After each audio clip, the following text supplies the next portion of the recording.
Walk us through that your interception return for a touchdown. What did you see leading up to that? To be honest, it was. I'm gonna just set it straight here. I was just in the right place at the right time. It was a great play call by Coach Bates, and that play put me in that position to be in that spot. So, like I said, it's just being in the right place at the right time.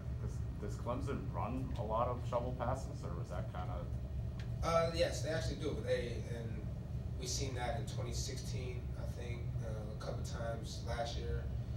And every week we go through plays that we have trouble with, like defending. And that was actually a play I missed in Tennessee a couple times. So, just being able to defend that play very well this time, it just felt good. SirVocea, you're kind of running alone towards the student section as the play. Can you describe that feeling as you're heading towards the fans and scoring? My main thought was don't fall.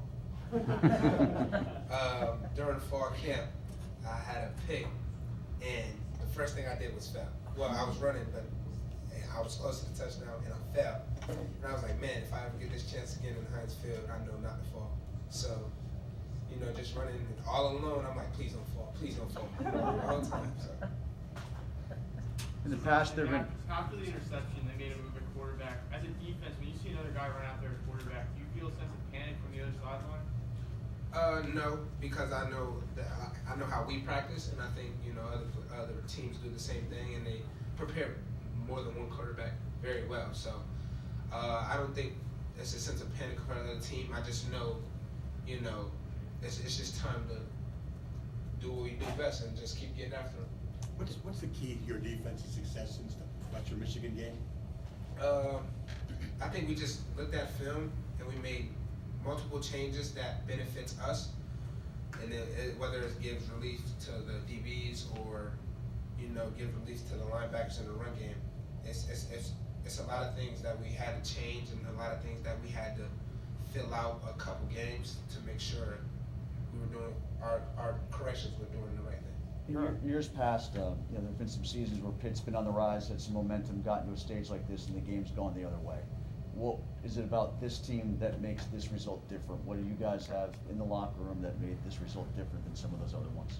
I definitely think it's the love for each other, and I think it's more leadership across the board, whether that's somebody in the receiver room, somebody in the running back room, D-line, linebacker. It's across the board leadership, and we're all buying in.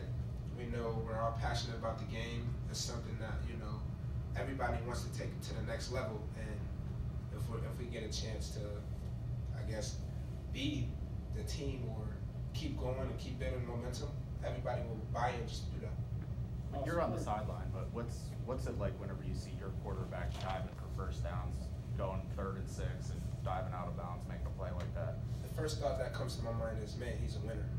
And if our head leader is doing all of that for us, just to get that extra yard, fight for that extra yard, whatever, I'm just like, man, if he's doing that, I know I can do just a little bit extra for him, and I think everyone else sees it as well. So like I said, just being Kenny doing that is showing everybody else, like, all right, it's time to fight for him as well. You guys, you didn't have a lot of opportunities at this level coming out of high school. I know you had injuries that you dealt with. You had to go back for an extra year. Was there a point in that process where a day like today, where you score a touchdown against multiple time defending ACC champs, wouldn't have been possible? What do you feel like let you make the steps to get where you are right now? Perseverance. Everybody goes through ups and downs, and you just got to fight through it. And I believe, my journey to get here was just that, just fighting through everything I could and believing in myself to be where I am today. What's the impact of this win for the program? I would say it's a big impact, but not only because of who we played, and I'll say this every week, it's just because, it was the next game, and it's the next game that we won, and it's an ACC game. So if we go 1-0 every week, it's always a big game, it's always a big win, and it always gives us an extra boost in momentum. Voss, when you guys were, late in the game there were like several penalties on the offense and the defense that either stalled the offense or extended the drive for Clemson. How were you guys responding to that? Was there was there any frustration on the side, or was it kind of just a focus that you kept? Was there, or did you guys feel like there was a bit of a grievance on your part against the officials? I gotta go look back at the film and see like what actually was, called and whatnot. But it's at that point, it's like, man, we just gotta play smart and we just gotta do better. And we can't get beat ourselves. That's being ourselves if we get those penalties and those. We don't need to do that. So. Thank you. Thank you, guys. Thank you. Feedback.